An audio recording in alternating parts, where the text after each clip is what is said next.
우리 옆에 분을 축복하며 인사합시다. 하나님의 나라의 비밀을 발견합시다. 아멘.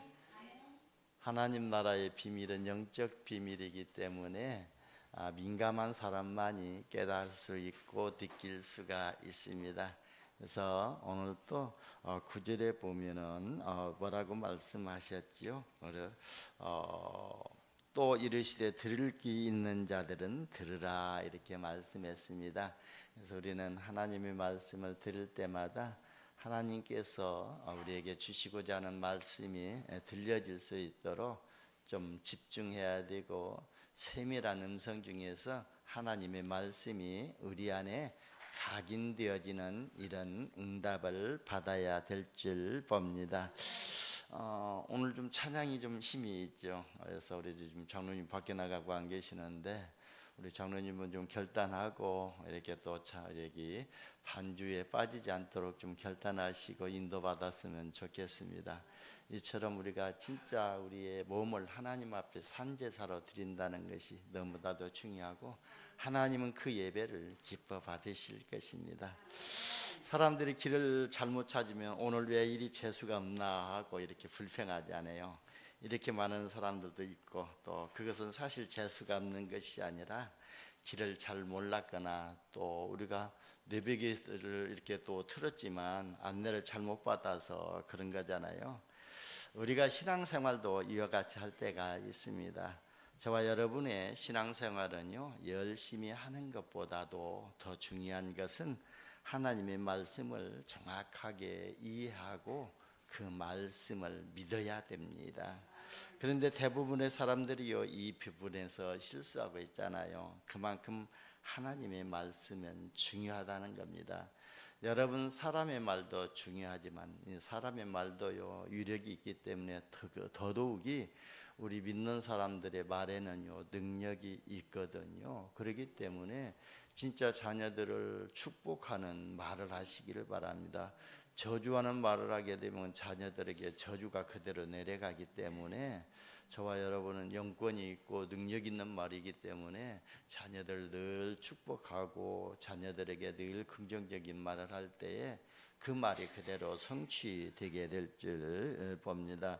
그래서요, 저와 여러분은요, 신앙생활에서 반드시 성공하는 길이 하나님의 말씀을 어떻게 받느냐에 따라서 신앙생활의 성공과 실패가 갈려집니다. 어떤 사람들은 이런 말을 합니다. 특히 우리 목회자들이 그런 말을 많이 하거든요. 저도 간혹가다 그렇게 실수할 때도 실수하는 말을 합니다만은 말씀만 들으면 무엇하나 행해야지 이렇게 말하는 사람들이 있거든요. 참으로 맞는 말 같지요. 그런데요, 상당히 문제가 있는 말이지 않아요. 그러면 상대방이 내 행위나 잘해라 이렇게 말하게 되면은요, 분명히 걸려들게 되어 있거든요. 그렇기 때문에 참 다른 사람들을 판단한다는 것은, 또 말로 이렇게 지적한다는 것은 너무나도 어려운 것이고, 그래서 다른 사람들에게는요, 가능한 한 칭찬을 해주는 말만 하면 됩니다. 그리고 다른 사람을 말할 때는요, 진짜 그 사람의 좋은 점을 말해주는 것이 우리가 그 사람을 축복해 주는 것이거든요. 그 사람의 허물을 들춰내서 말하게 되면은 우리가 그 사람에게 저주를 내리는 거라 같거든요. 그래서 우리 믿는 성도들은, 저와 여러분은 진짜 모든 사람들을 좋은 장점을 찾아서 칭찬하는 이런 은혜를 먼저 받으시기를 바랍니다. 그래서 그보다도 더 중요한 것은요, 하나님의 말씀을 정확하게 이해하는 것입니다. 왜냐하면요, 하나님의 말씀은 영원한 말씀이고 완전한 말씀이잖아요. 그러니까요, 영원하신 또 완전하신 하나님의 말씀이 이해가 된다면요, 이해가 되는 만큼 그 말씀이 내 생각 속에, 내 영혼 속에, 나의 마음 심령 속에 각인이 되어집니다. 여러분 각인된 말씀은 반드시 응답으로 성취되어지거든요. 그래서 여러분이 오늘 말씀을 듣고 그 말씀을 내 생각과 영혼 속에 어떻게 각인시키느냐에 따라서 그게 미래의 응답으로 나타나게 되어집니다. 그리고 하나님의 말씀이 이해되는 만큼 또 뿌리가 내려지게 됩니다. 그러니까 하나님의 말씀이 마음에 뿌리 내리게 되면은요 열매를 맺게 되지 않아요. 오늘 또 말씀을 뿌리는 자가 말씀을 뿌릴 때에 뿌리가 내려가지 않기 때문에 햇빛이 강한 태양빛이 비춰줌으로 인해서 뿌리가 말라서 열매를 맺지 못했다는 말씀이 나온 것처럼 진짜 우리가 하나님의 말씀으로 우리의 심령에 깊이 뿌리 내려질 때에 그 말씀의 열매가 응답으로 나타나게 되죠. 그래야 하나님의 말씀으로 인도받는 체질로 바뀌게 됩니다. 여러분 체질이 바뀌었다는 것은요 우리의 운명이 바뀌었다는 거예요. 우리가 하나님의 자녀로 신분을 바꾸게 되면은 성령으로 인도받는 체질로 바꿔야 되거든요. 그런데 하나님의 자녀로 신분을 바꿔놓고도 늘 불신앙에 빠져가지고 불신앙의 인도를 받게 되면은 그 좋은 신분의 축복을 다 받아놓고도 그 신분의 축복을 누리지 못하고 원망하고 불평하고 낙심하게 됩니다. 그래서 저와 여러분이 진짜 하나님의 인도받는 체질로 바뀌시기를 바랍니다. 그래서 저와 여러분은요 세상의 이론이나 가문의 전통이나 문화에 절대 속지 마시고 하나님의 말씀을 가장 또 바르게 이해하는 이런 지혜 얻기를 바랍니다. 학생들이요 공부를 잘 하려면 하면은 학원에도 가야 되고 또 과외도 해야 되지만 그보다 더 중요한 것은요 학교에서요 선생님 말씀과 교과서를 잘 이해하는 학생이 공부를 잘하는 학생이거든요. 그러니까요 선생님은요 그 문제를 푸는 기본을 가르쳐 주지 않아요. 그 근본을 가르쳐 주지 않아요.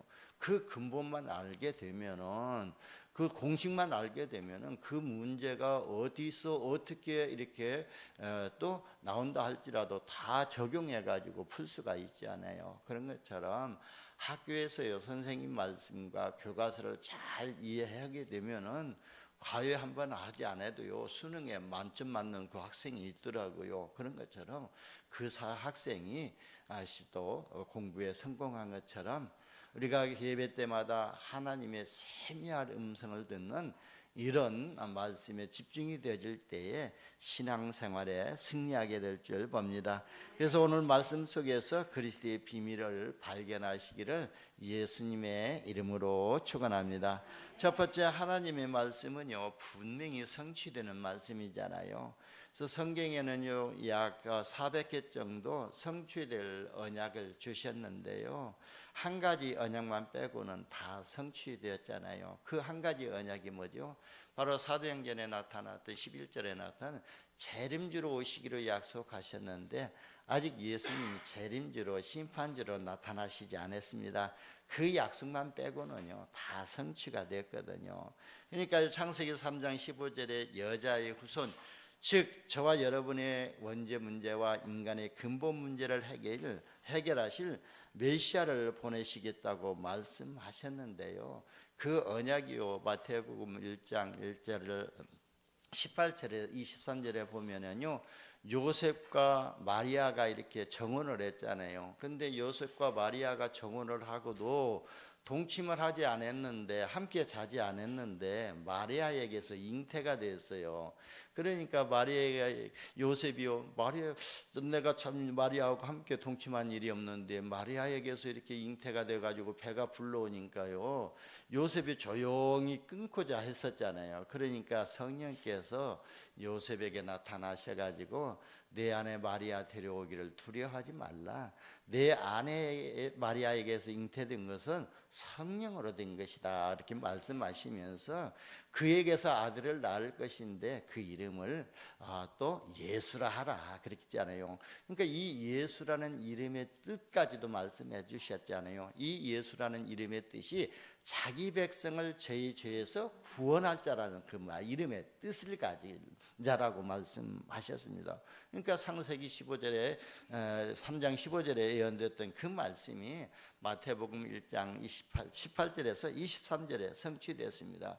그리고 창세기 6장 14절에도 보면은요, 당대 의인이었던 또 노아에게, 하나님이 노아에게 말씀하시잖아요.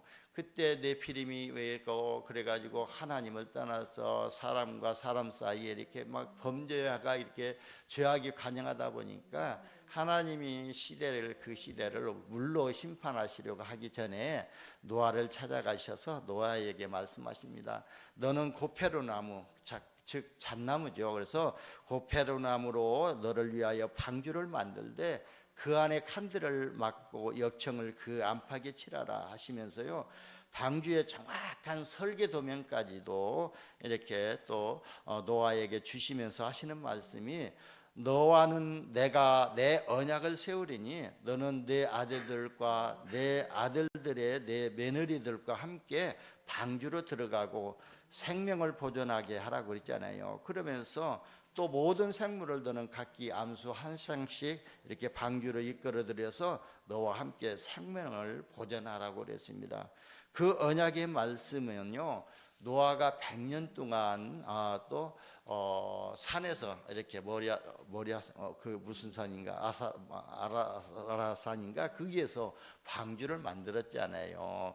근데 그 산에서 방주를 만들었을 때 100년 후에 그 방주가 완성이 되니까요, 창세기 7장에 보니까 그때서 하나님께서 40주 40야에 비를 내리셔가지고 홍수로 시대를 다 이렇게 휩쓸어 버렸잖아요.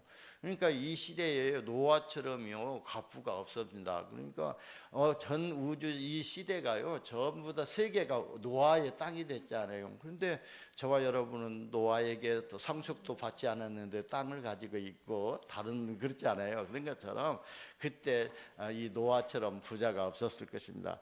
여러분, 우리가 진짜 하나님의 말씀을 붙잡고 그 말씀을 수행하게 되면은요, 하나님의 말씀이 성취되면 아무도 막을 수 없는 빛의 경제가 회복되지는 이런 응답도 받게 될 줄 봅니다.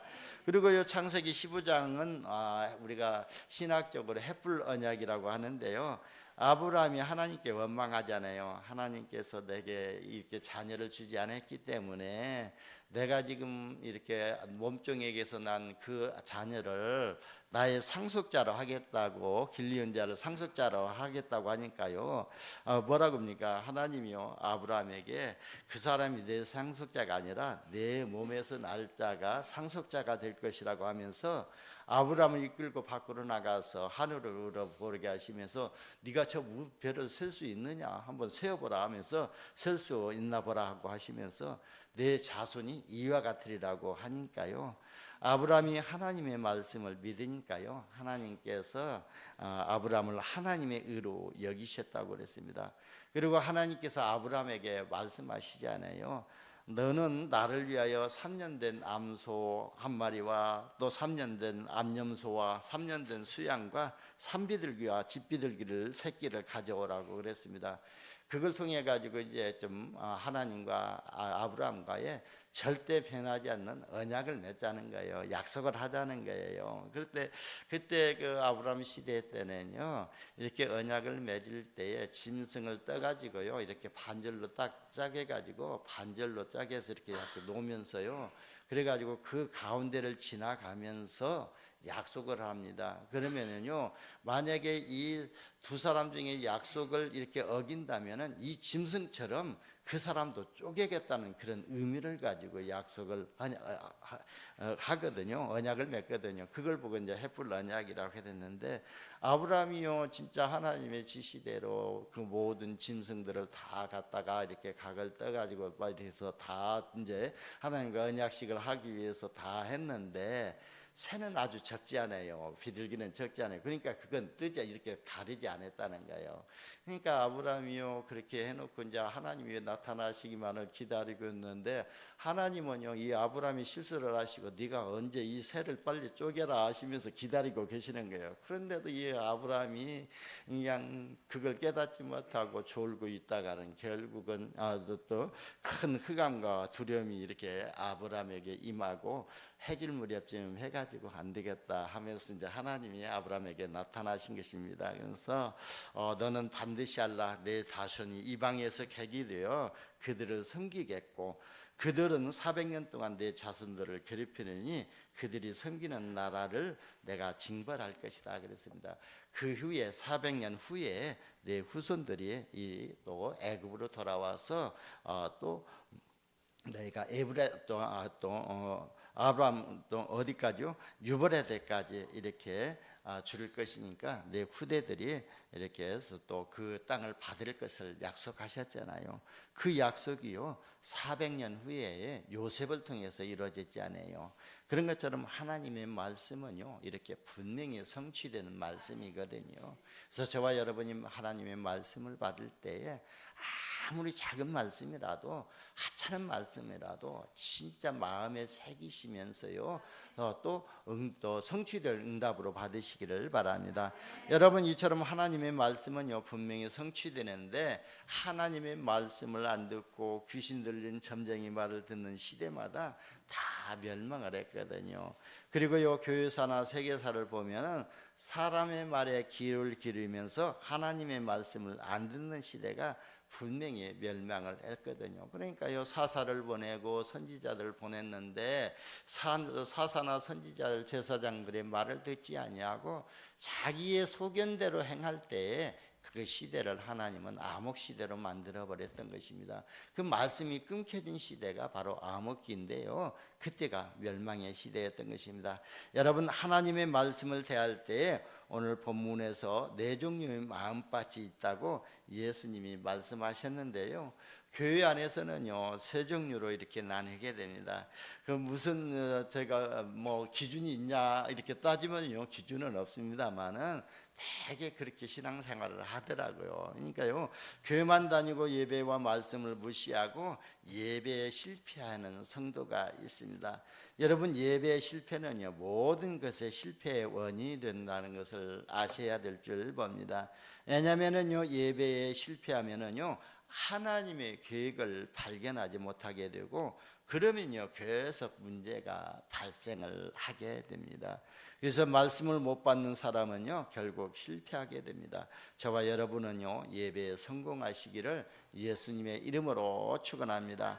그리고 하나님의 말씀을요 정상적으로 이해해야지 너무 다 강적으로 집착해 가지고 해석하는 사람들은요 결국은 실패를 하게 되거든요. 그러니까요 하나님의 말씀을요 말씀 그대로 인용해야 되고 그리고 그 말씀이 이해가 되지 구약 성경에서 말씀을 받을 때에 그 말씀이 이해가 되지 아니하면은요 신약 성경에서 그 말씀의 해답을 찾게 되거든요. 분명히 구약 성경에 예언되었던 말씀은 신약에서 성취되었고 이렇게 비슷한 말씀이 나오거든요. 그 말씀 속에서 답을 찾아가지고 우리가 영적인 말씀으로 받아들이고 그걸 적용할 때에 우리가 신앙생활에 성공하게 되는데 말씀을 너무나도 또 강적으로 이렇게 쪼개고 막 이렇게 그냥 파고 들어가 가지고 그냥 마음속까지 깊이 파고 들어가 가지고 이렇게 심령까지 파고 들어가서 하게 되면은 오히려 중요한 영적인 부분을 놓칠 수가 있기 때문에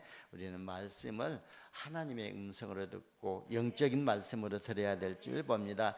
신앙생활을 제대로 하는 사람들은요 말씀을 바르게 이해하고 적용한 사람이 신앙생활에 성공하게 됩니다. 저와 여러분은 말씀을요 진짜 바르게 이해하시고 영적인 말씀으로 들으시고 우리와 적용하면서 모든 문제를요 모든 사건을 복음의 눈으로 보시고 복음으로 해석하시고 복음으로 이렇게 풀어나가시기를 예수님의 이름으로 축원합니다. 두 번째는요 오늘 본문에 예수님이 비유를 들어서 말씀하셨잖아요. 왜 비유를 들어서 말씀하셨냐면은 9절에 보면은 들을 게 있는 자들은 들으라고 이렇게 말씀하셨습니다.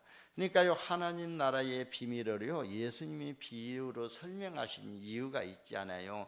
그 이유는요 육신적인 사람은 깨닫지 못하도록 하기 위해서라고 12절에 이렇게 또 뜻을 풀어서 말씀하셨잖아요. 그러니까 말씀을 비유로 하신 것은 정치꾼들이나 육신적인 바리새인들이 깨닫지 못하게 하신 것입니다.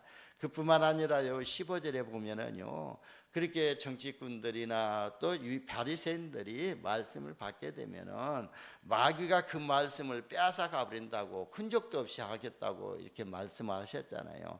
여러분, 씨를 뿌리는 자는요, 말씀을 뿌리는 자라고 이렇게 또 14절에 말씀하셨잖아요. 그러니까요, 하나님은요, 말씀의 씨를 뿌리거든요. 그런데 그 하나님이 말씀의 씨를 누구를 통해서 뿌리냐? 강단을 통해서 뿌리시기 때문에, 그 씨를 주시기 때문에 강단의 말씀을 진짜 하나님의 말씀으로, 하나님의 음성으로 들으시기를 예수님의 이름으로 축원합니다. 즉 생명의 말씀을요, 우리의 마음의 밭에 뿌린다는 것입니다. 그래서 오늘 본문에서 예수님께서요, 씨 뿌리는 자의 비유를 통해서 세상에는 네 종류의 마음밭이 있다는 것을 이렇게 가르쳐 주셨잖아요. 그러니까요, 또 3절에서부터 8절까지 말씀은 어렵게 이렇게 비유로 말씀하셨지만 15절부터는 이렇게 말씀의 뜻을 풀어가지고 정확하게 말씀하시잖아요. 그래서 제가 여기서 굳이 설명 안 한다 할지라도 다 이해가 됐겠지만, 그래도 우리가 또 말씀에 나와 있기 때문에 우리가 말씀을 통해서 먼저 은혜 받으시기를 바랍니다. 4절에 보면은요, 농부가 뿌린 씨앗이 길가에 떨어지매 그것을 새들이 와서 먹었다고 했습니다. 길가란 사람들이 다녀서요, 단단하게 굳어진 땅으로 말하잖아요. 그러니까요, 단단한 땅으로 파종하기에 부적절한 곳입니다만은 씨앗은요, 흙 속에 묻혀야만 싹이 나는 법인데, 길가에 뿌려진 씨앗은요, 뿌려진 상태 그대로 놔둔기 때문에 새들이 와서 먹어버리잖아요. 그리고요, 소령 새들이요, 씨앗을 미처 발견하지 못해서 싹이 나지 않았다 할지라도 거기서 열매를 기대하기는 어렵잖아요.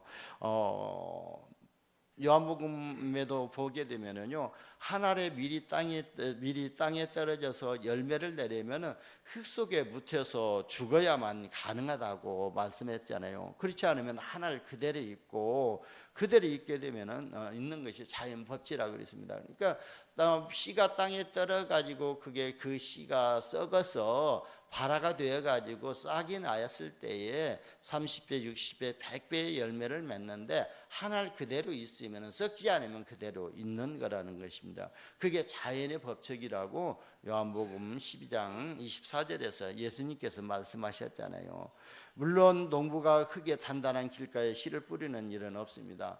적어도요, 지금 농사에 관해서 아는 농부라면은요, 땅을 깊이 파가지고 땅을 좀 무르게 만들어가지고 기경해가지고 씨를 뿌려가지고 새들이 모이를 먹지 못하게 만들지 않아요. 근데 땅을 기경하지 아니하고 그냥 길가에 뿌렸다는 것은 새들에게 이렇게 또 먹이를 준 거나 똑같다는 것입니다.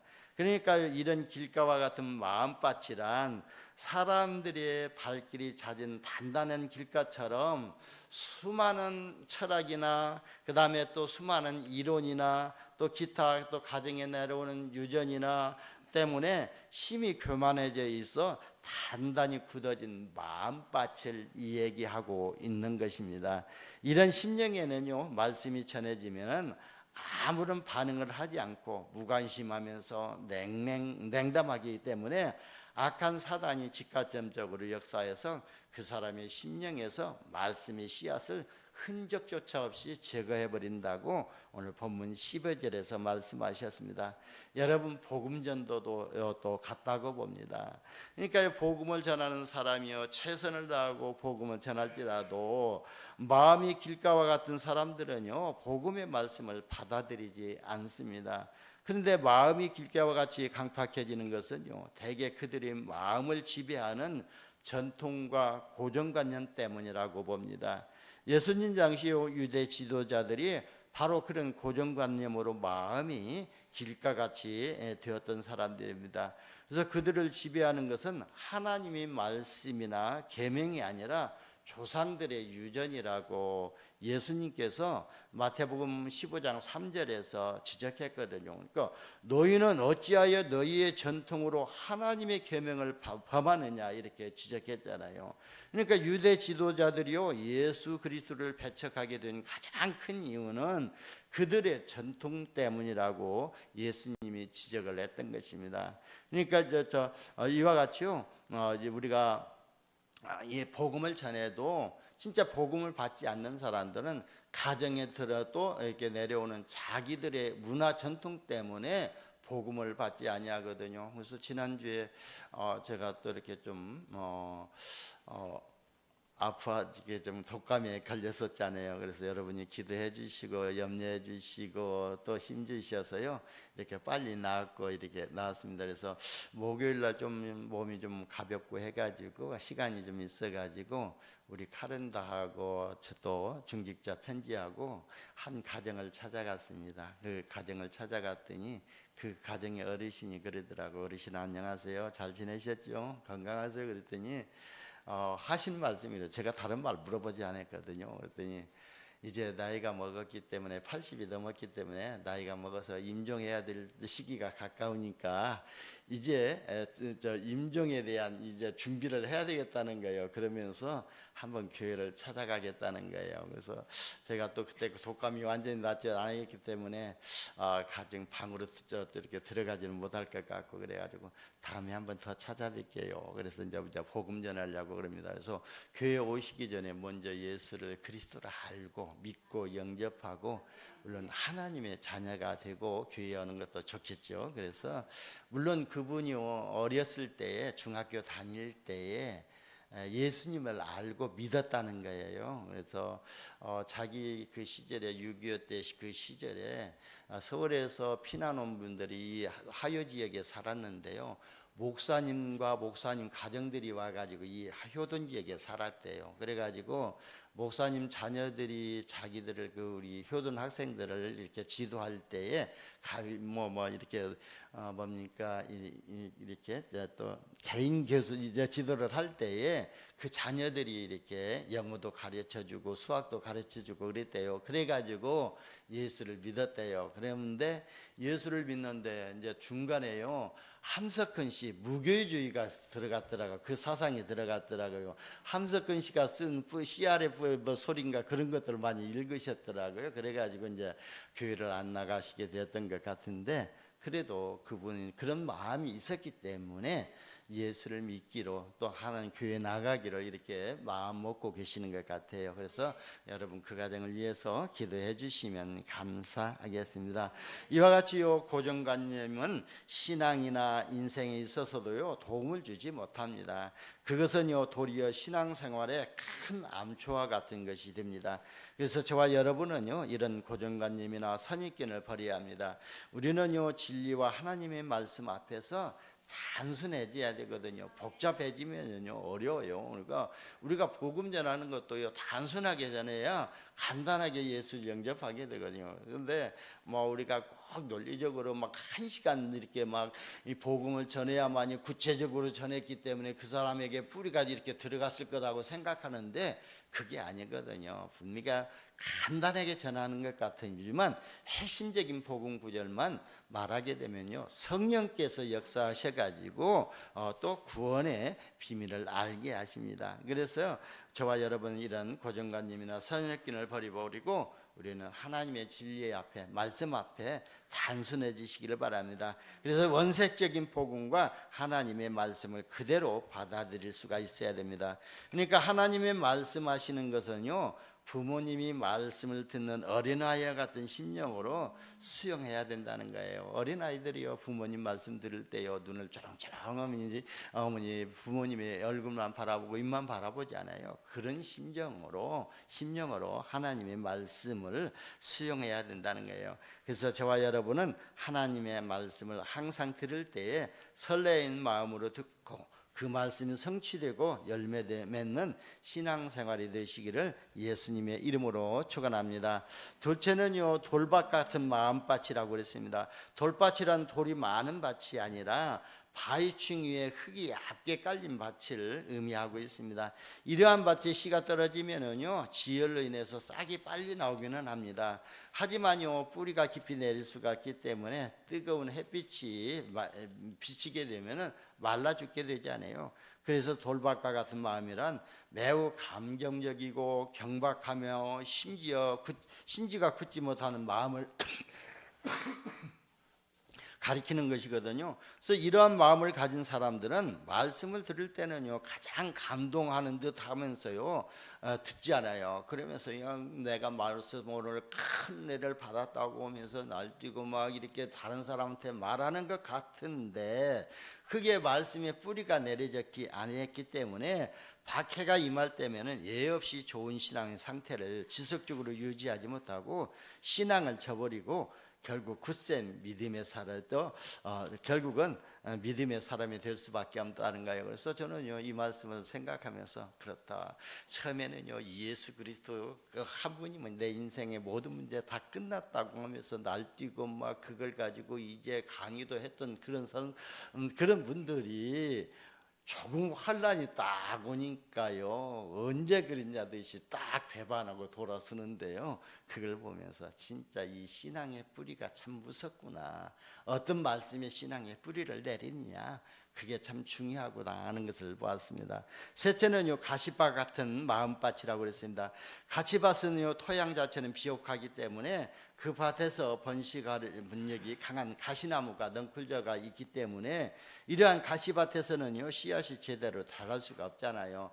그러니까요 가시밭과 같은 마음이란 비록 말씀에 순응하자 하는 마음은 있으나 동시에요 세상적인 염려나 욕심과 유혹이 마음속에 가득 차 있어가지고 말씀과 신앙의 결실을 이뤄낼 수 없는 세상과 하나님을 동시에 추구하려는 사람들이 가진 마음이라고 봅니다.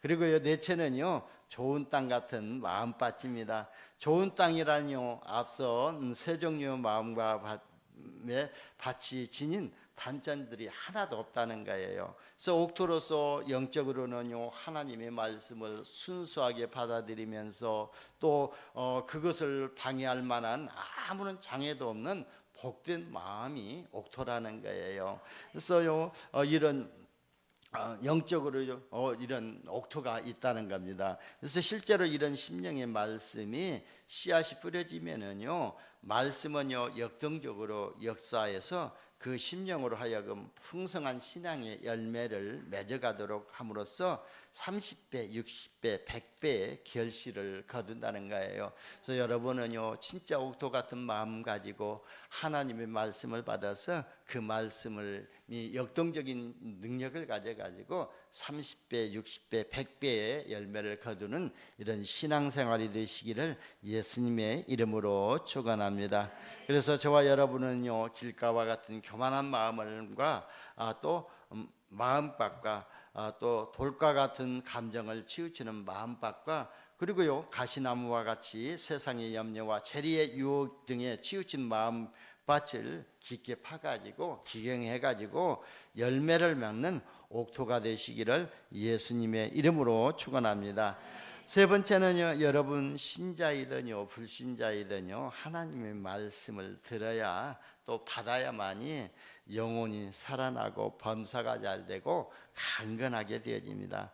하나님의 말씀과 듣는 나 자신의 말씀이요 진짜 방향이 맞아 떨어질 때에 하나님의 역사가 일어나잖아요. 그러니까요 모세가요 하나님의 말씀과 방향이 맞지 아니하고 육신적인 생각을 가지고 자기 백성들을 이렇게 구출하려고 할 때는요 오히려 완전 범죄가 되지 않고 도망자 신세가 됐지만 광야에서 40년 동안 하나님의 말씀 듣고 하나님의 음성을 듣고 깊은 영적 수련이 되어졌을 때에 하나님의 말씀을 받고요 그 말씀 따라서요 다시 애굽으로 내려가지고 그 말씀이 진행하는 대로 지시한 땅 가나안 땅으로 가게 됐잖아요. 그러니까요, 모세가 그 하나님의 말씀과 방향이 맞을 때에, 생각이 맞을 때에 하나님 모세를 통해서 이스라엘 백성들을 구원하셨습니다. 여호수아도 역시 마찬가지잖아요. 여호수아의 방향이요, 하나님이 지시한 땅 가나안 땅을 정복하는 것이 여호수아에게 주신 임무고 하나님의 절대 계획이잖아요. 그러니까 여호수아가 그 하나님의 절대 계획에 방향을 맞출 때에 하나님께서 여호수아를 통해서요, 또 요단을 가르게 하셨고, 또 여리고를 무너뜨리고 안악산지를 무너뜨리고, 결국은요, 또 이스라엘을 점령하는 정복자로 승리하게 되었던 것입니다. 저와 여러분이 말씀을 받을 때 나의 인생의 설계가 하나님의 말씀과 방향이 맞아지는 이런 응답을 받으시기를 바랍니다. 그래서 예배 때마다 하나님의 말씀을 어떻게 받고 들어야 하냐면요, 마가복음 4장 오늘 11절에 보면 하나님 나라의 비밀을 제대로 이렇게 이해해야 될 줄 봅니다. 하나님의 나라의 비밀을 너희에게는 주었으나 여기에는 모든 것을 비유로 하나니 그랬거든요. 그래서 우리는요, 조금만 우리가 기도하면서 말씀을 받게 되면은요, 말씀이 깨달아지고 적용되어지는 응답을 받게 될 줄 봅니다. 그러나요, 우리가 하나님의 말씀을 받을 때에 멍 때리고요, 그냥 아무런 생각 없이 말씀을 받게 되면은 이 말씀이 내 영혼 속에 각인되어지지 않고 생각 속에 생각나지도 않게 이 사단이 와서 다 뺏어가 버린다고 그랬거든요. 그러니까요, 사단에게 이 말씀을 씨앗을 빼앗기지 않으려면요, 우리가 말씀에 집중해야 될 줄 봅니다. 그게 바로 예배의 성공의 비밀이거든요. 그리고 그 말씀 속에서 우리가 또 하나님의 음성을 들을 때에 보좌의 7망대가 저와 여러분 안에 세워지게 됩니다. 보좌의 망대가 우리 안에 세워질 때에 우리가 성령의 인도를 받으면서 보좌의 여정을 가게 되고, 하나님이 가장 기뻐하시는 보좌의 이정표를 세우는 이런 또 영적인 유산을 남기게 될 줄 봅니다. 여러분, 왜 인간이 망하는지 거기에 대한 답을 주는 것이 하나님의 말씀이잖아요.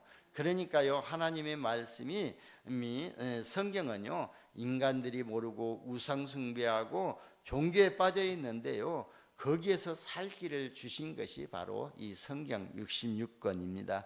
그래서 이 말씀을 통해서 하나님의 비밀을 발견해야 될 줄 봅니다.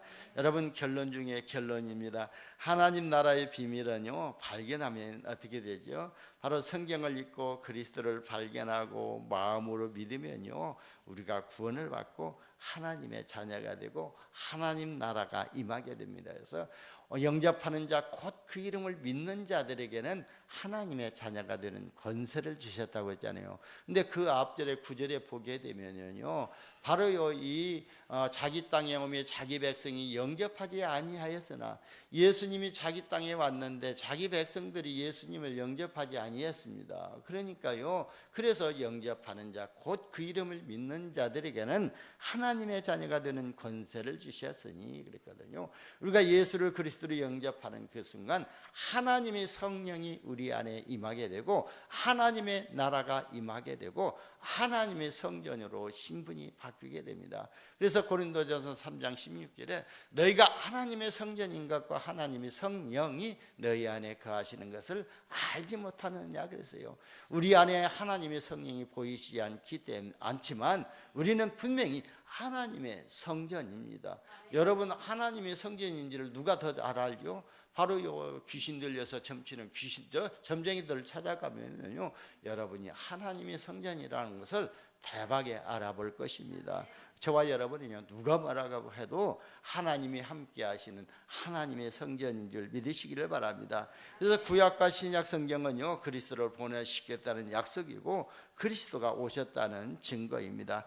그래서 성경은요, 멸망과 재앙받지 말고 하나님 나라의 축복을 받으라는 말씀이거든요. 그래서 저와 여러분이 성경을 읽으시고 그 다음에 들으시는데 집중하시기를 바랍니다. 요한계시록 1장 3절에 보면은 뭐냐면은 이 예언의 말씀을 읽는 자와 듣는 자와 그 가운데 기록한 것을 지키는 자들이 복이 있나니 그랬거든요. 그래서 우리가 하나님의 말씀을 듣는 것으로 끝나지 아니하고 하나님의 말씀을 읽을 때에 그게 나에게 더 각인이 되지거든요.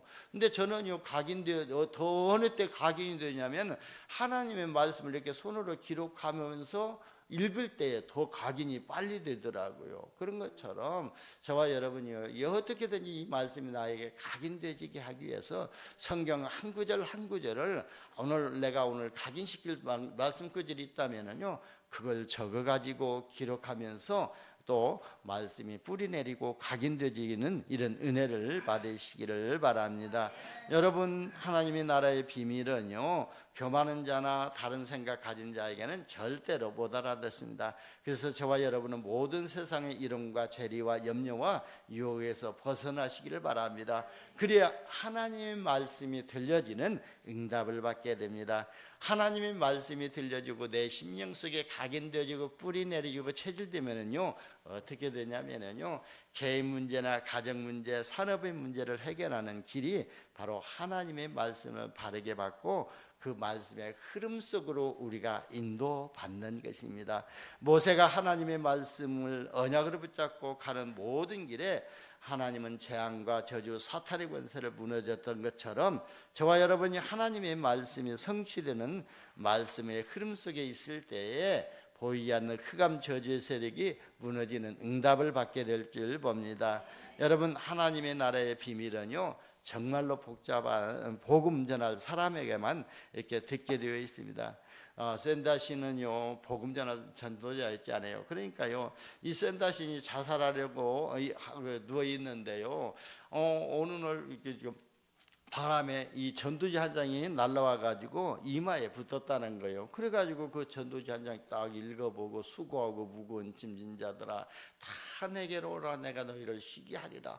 그 말씀 한 구절 딱 붙잡고요, 회개하고요, 구원을 받고요, 전도자의 인생을 살았던 것입니다.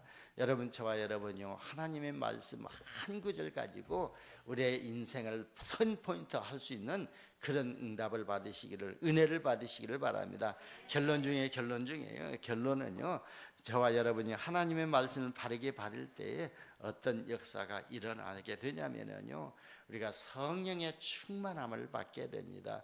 성령의 충만함을 받았다는 것은 요엘서 2장 27절에서 28절에 요엘 선지자가 약속하신 것이거든요. 너희는 남종과 여종과 또 말세지 말에는 남종과 여종과에게 하나님의 신을 물붓듯이 부어주실 것이라고 했는데요, 그 약속의 말씀이 오순절날 마가다락방에 임했던 것입니다. 여러분, 하나님의 말씀을 우리가 바르게 받을 때요, 히브리서 4장 12절 말씀처럼 하나님의 말씀은 살아있고 활력이 있어서 자위에 날선 어떤 것보다 예리해서 우리의 혼과 영과 및 관절과 골수를 쪼개기까지 하며 또 마음과 생각을 지키신다고 그랬습니다. 그래서 저와 여러분이 하나님의 긍휼하심을 받고 때를 따라 돕는 은혜를 얻기 위해서 은혜의 보좌 앞에 담대히 나가시기를 예수님의 이름으로 축원합니다. 기도합니다. 하나님, 감사합니다. 우리에게 은혜를 입혀주시고 지혜를 주셔서 하나님의 말씀을 들을 때마다 그 말씀 속에서 하나님의 세미한 음성이 들려지게 하시고 하나님의 비밀인 그리스도 안에 있는 참된 축복을 알게 하시고 믿어지게 하여 주옵소서. 우리 구주 예수님의 이름으로 기도드리옵나이다.